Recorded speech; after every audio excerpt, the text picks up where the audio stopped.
Hello viewers, আজ আমরা যাচ্ছি মাউন্ট রমলান। মাউন্ট রমলান আমাদের এখান থেকে 500 কিলোমিটার দূরে। আর এই মাউন্ট রমলান একটা স্কি রিসোর্ট, এটার এলিভেশন প্রায় 3000 ফিট। তো আমরা দেখাবো আপনাদেরকে মাউন্ট রমলানের যা রাস্তায় যা কিছু ভালো লাগবে আর মাউন্ট রমলান। তো সাথে থাকুন আমাদের মাউন্ট রমলান দেখার জন্য।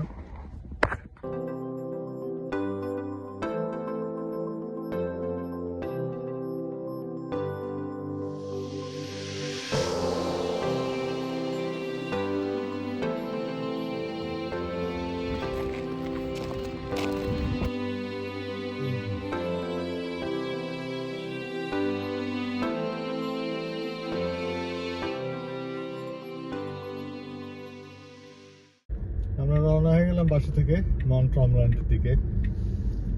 আমরা থাকি অশোয়াতে। অশোয়া থেকে মাউন্ট রমলান যেতে আমাদেরকে পূর্ব দিকে যেতে হবে, অটোয়া পার হয়ে কুইবেক প্রভিন্সে। তো এই 485 কিলোমিটার যেতে আমাদের সময় লাগবে 5.5 ঘন্টা।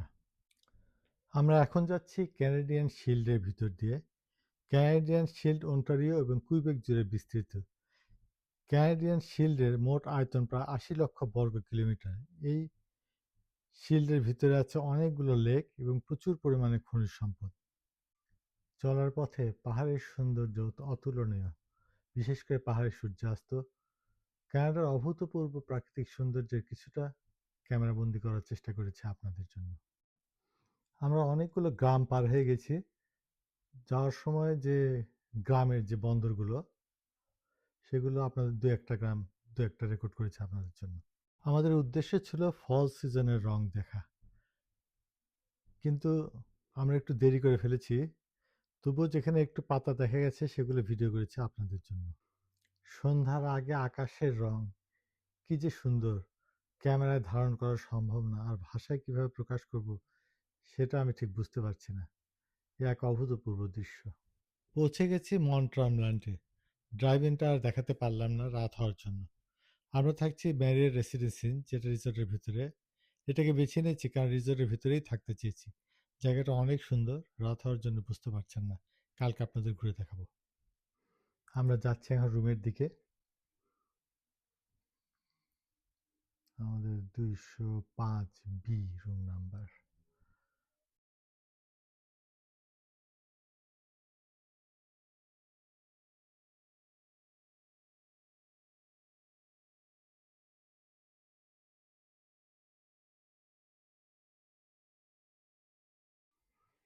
এটা বেডরুম, দুটো বেড আছে, আর একটা বড় সড়ো টিভিও আছে। এক সাইডে কফি বার, একটা মাইক্রোওয়েভ আছে। একটা বাইরের দৃশ্য, বাইরে আসলে জানলার বাইরে পাহাড়ের দৃশ্য, মাউন্টেন ভিউ।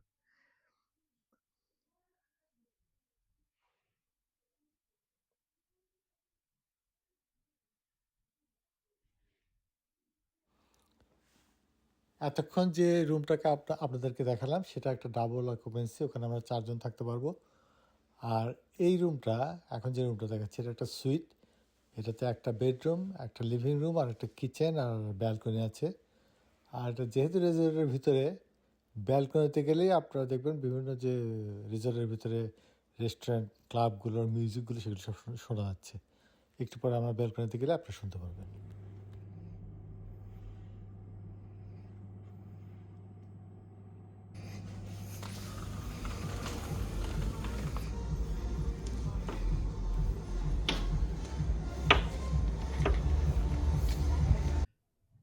এই ম্যারিয়ট রেসিডেন্সি নিয়ে আমরা ছিলাম রাতে। এটার আশেপাশে সারাউন্ডিংস এরকম।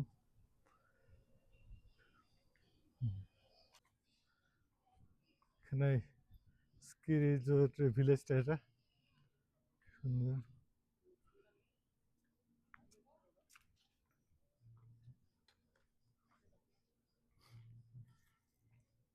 ওইদিকে একটা পাহাড় দেখা যাচ্ছে।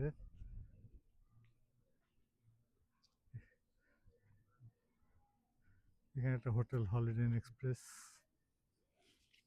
এটা ভিলেজটার ভিতরে আমরা হাঁটতেছি। তো এখানে শীতের সময় মানুষ আসে স্কি করতে।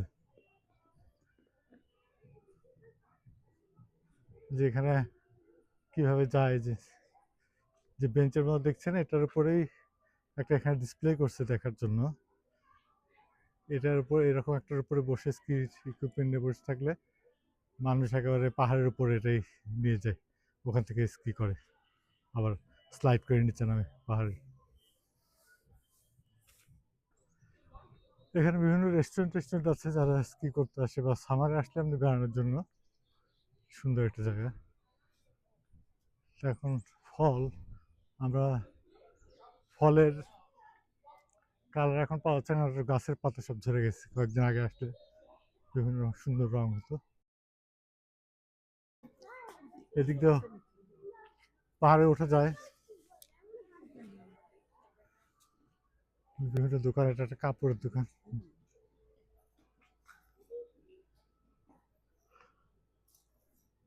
বিভিন্ন দোকানপাট দেখা যাচ্ছে। এটা একটা গিফট শপ।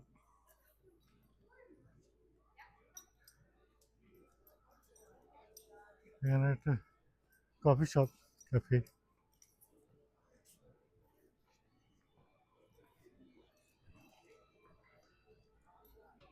ওইদিকে ক্যাসিনো আছে, ওদিক দিয়ে ভিতর দিকে গেলে। সামনে যে পাহাড়টা দেখছেন ওখানে মানুষ ওই কেবল কার গন্ডোলা দিয়ে যে দেখালাম বেঞ্চের মতো, ওটাতে বসে স্কির সব ইকুইপমেন্ট নিয়ে উপরে চলে যাচ্ছে যখন সব বরফ দিয়ে ঢাকা থাকে। কয়েকদিন পরে উইন্টারে সব বরফ দিয়ে ঢাকা পড়বে।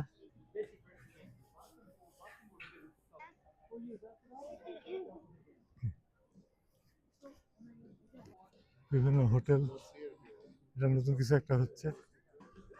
ওদিকে গেছে, নিচের দিকে নেমে গেছে, ওদিকেও পাহাড় আছে কিন্তু মেইনলি স্কি পাহাড়টা এদিকে। এখানে সব রাতের বেলা এখানে কনসার্ট হয়, স্টেজ বানিয়ে রেখেছে এখানে কনসার্টের জন্য। এটা একটা বার প্লাস রেস্টুরেন্ট। এইদিকে একটা ওয়াটারফল আছে, আমরা অনেকখানি উপরে উঠতে হবে ওয়াটারফলটা দেখতে। গন্ডোলাগুলো এখন বন্ধ, সামারও এরা খুলে রাখে, কিন্তু এখন উইন্টারও না সামারও না, ফল ঠান্ডা, এই জন্য।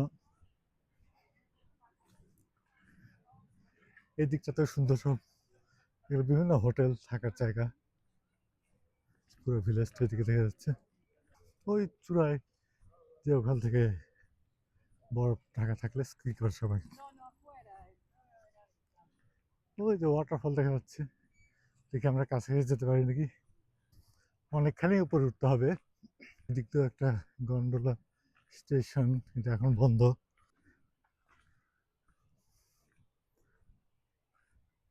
ওয়াটারফলটা দেখা যাচ্ছে একটু।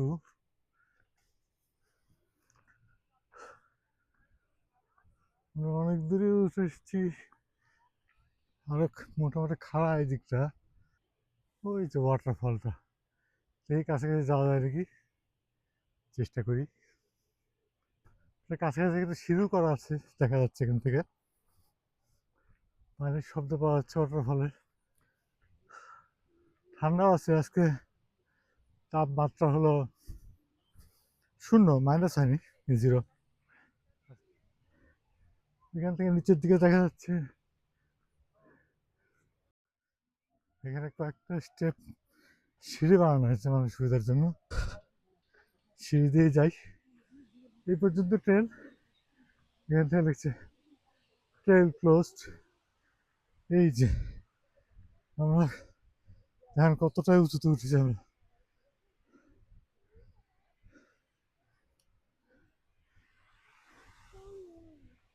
এই যে এখান থেকে আমার পিছনে দেখা যাচ্ছে কত উঁচুতে আমরা উঠে এসেছি। এদিকে উঁচু পাহাড় আছে পিছনে। আর এইদিকে আমরা এই ফলের কাছে গেছি, এই যে ফলটা।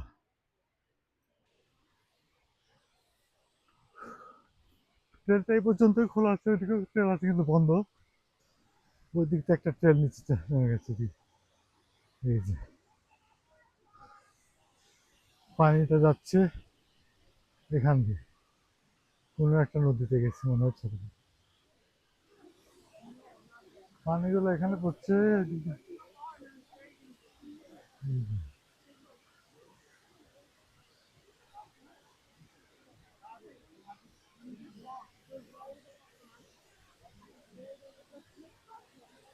এই যে এদিকে পরে এদিকে চলে গেছে পানি।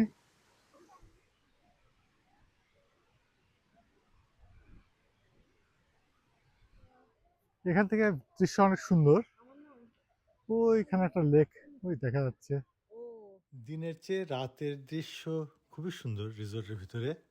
রাতের বেলা হেঁটে বেড়াতে অনেক ভালো লাগে। সুন্দর হওয়ার কারণ দেখতেই পাচ্ছেন, বিভিন্ন রকম রঙের লাইট দিয়ে, বিভিন্ন জায়গায় বিভিন্ন রকম লাইট দেওয়া হয়েছে। দোকান, রেস্টুরেন্ট সবগুলোকে লাইট দিয়ে সাজানো হয়েছে। এবং আরেকটা জিনিস নিশ্চয়ই খেয়াল করেছে, এটা কুইবেকের ভিতরে হওয়ার জন্য সাইনগুলো দেখা, বিভিন্ন ধরনের সাইনবোর্ড, সেগুলো সব ফ্রেঞ্চে লেখা। তো এটাও একটা দেখার মতো জিনিস। আর এটা আপনার ছিল ফলের দৃশ্য রিসোর্টের ভিতরে। এটা মেইনলি উইন্টারের জন্য এই রিসোর্টগুলো, কারণ এটা স্কি রিসোর্ট, মানুষ স্কি করার জন্য আসে। তো উইন্টারে এটার দৃশ্য হবে একেবারে অন্যরকম। যদি কখনো উইন্টার আসতে পারি তাহলে আপনাদেরকে দেখানো যাবে, সব বরফে ঢাকা থাকবে, মানুষ অনেক উৎসব মুখর থাকে আরও বেশি উইন্টারে। তো সেটা দেখাতে জানি না আমরা উইন্টার আসতে পারবো কি না। যদি আসতে পারি তাহলে আপনাদেরকে দেখাতে পারবো। তো আজ এই পর্যন্তই, আবার দেখা হবে নতুন কোনো ভিডিওতে। সে পর্যন্ত সবাই ভালো থাকবেন ইনশাআল্লাহ। আল্লাহ হাফিজ।